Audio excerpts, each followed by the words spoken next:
दोस्तों, in this report and analysis में आपका स्वागत है। दोस्तों, हाजिर हूँ मैं एक बार फिर से हमारे डिफेंस सूट की आज की सीरीज लेकर। दोस्तों, पहले अपडेट की बात करते हैं। इंडिया के तेजस MK1A प्रोग्राम में F404 इंजन के ग्लोबल ऑर्डर्स में पॉजिटिव रिवाइवल देखने को मिल रहा है। दोस्तों, तुर्की ने GE एरोस्पेस से 100 F404 इंजन ब्रोकर करने का प्लान बनाया है, जो उसके नए हरजेट लाइट फाइटर जेट को पावर देंगे। ये तुर्की की डोमेस्टिक एरोस्पेस कैपेबिलिटीज पर कमिटमेंट और इंडिजीनियस एयरक्राफ्ट प्रोग्राम के लिए एडवांस्ड प्रपल्शन टेक्नोलॉजी को सिक्योर करने को दिखाता है। हरजेट, जो एक F404 GE102 after burning turbofan engine से पावर्ड है, तुर्की का एम्बिशियस लाइट फाइटर और एडवांस्ड जेट ट्रेनर प्रोजेक्ट है। इंडिया को अपने तेजस MK1A फाइटर जेट प्रोग्राम के लिए GE एरोस्पेस से F404 इंजन का स्टेडी सप्लाई सिक्योर करने में चैलेंजेस का सामना करना पड़ रहा है, जो इसी इंजन पर डिपेंड करता है। तुर्की जैसे कंट्रीज से इस इंजन फैमिली के लिए बढ़ते ऑर्डर्स GE एरोस्पेस पर प्रोडक्शन कैपेसिटी को एक्सपेंड करने का प्रेशर और बढ़ाते हैं। F404 इंजन फैमिली काफी पुरानी है, जो आइकॉनिक एयरक्राफ्ट जैसे FA-18 हॉर्नेट को भी पावर दे चुकी है, लेकिन बढ़ते इंटरनेशनल डिमांड के कारण F404 इंजन प्रोग्राम को एक नई शुरुआत मिल रही है। इंजन की परफॉर्मेंस, रिलायबिलिटी और एडॉप्टेबिलिटी इसे ऐसे देशों के लिए एक अट्रैक्टिव चॉइस बनाती है जो इंडिजिनियस कॉम्पैक्ट प्लेटफॉर्म्स डेवलप कर रहे हैं, जैसे तुर्की। दोस्तों, बढ़ते हैं एक और अपडेट की ओर। DRDO निर्भय मिसाइल के शिप ट्रायल्स शुरू करने की तैयारी कर रहा है।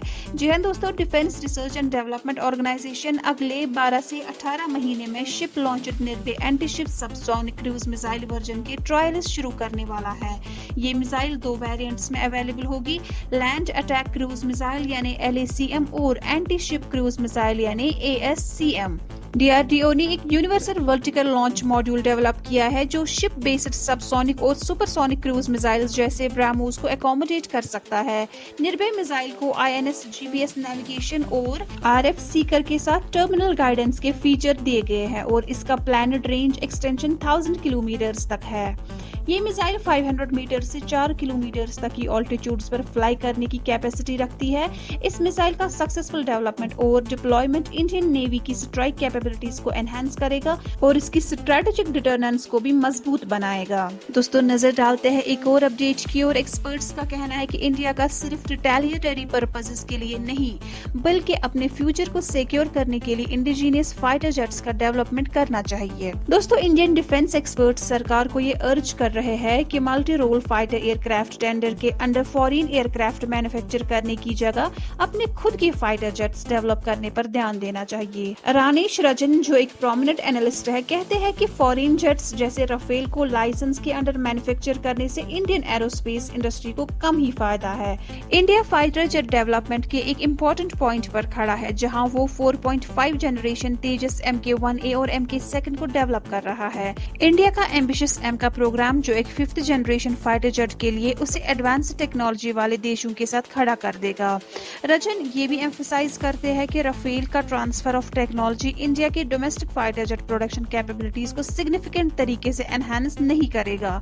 एक्सपर्ट सजेस्ट कर रहे हैं कि TEDBF प्लेटफॉर्म, जो इंडिया में डेवलप हुआ है, उसको मॉडिफाई करके एक एयरफोर्स वेरिएंट बनाया जा सकता है, जो राफेल की कैपेबिलिटीज को राइवल या सरपास कर सकते हैं। ये ORCA या TEDBF डेरिवेटिव इंडिया में लोवेस्ट कॉस्ट पर इमर्ज होगा और इंटरनेशनल ऑफरिंग्स जैसे KF-21 ब्लॉक 1 और राफेल F4 से कम्पीट कर सकेगा। राफेल्स में $25 बिलियन का इन्वेस्टमेंट प्राइमरली डेसॉल्ट को फायदा पहुंचाएगा, न कि इंडियन कंपनीज को। मिस्टर रजन ने इस बात पर जोर देते हुए कहा कि इंडिजिनियस डेवलपमेंट को प्रायोरिटी दी जानी चाहिए, ताकि इंडिया की लॉन्ग टर्म स्ट्रेटेजिक और इकोनॉमिक इंटरेस्ट सिक्योर हो सके। दोस्तों, आज की डिफेंस अपडेट्स में फिलहाल इतना ही। हमारे साथ जुड़े रहने के लिए आपका शुक्रिया।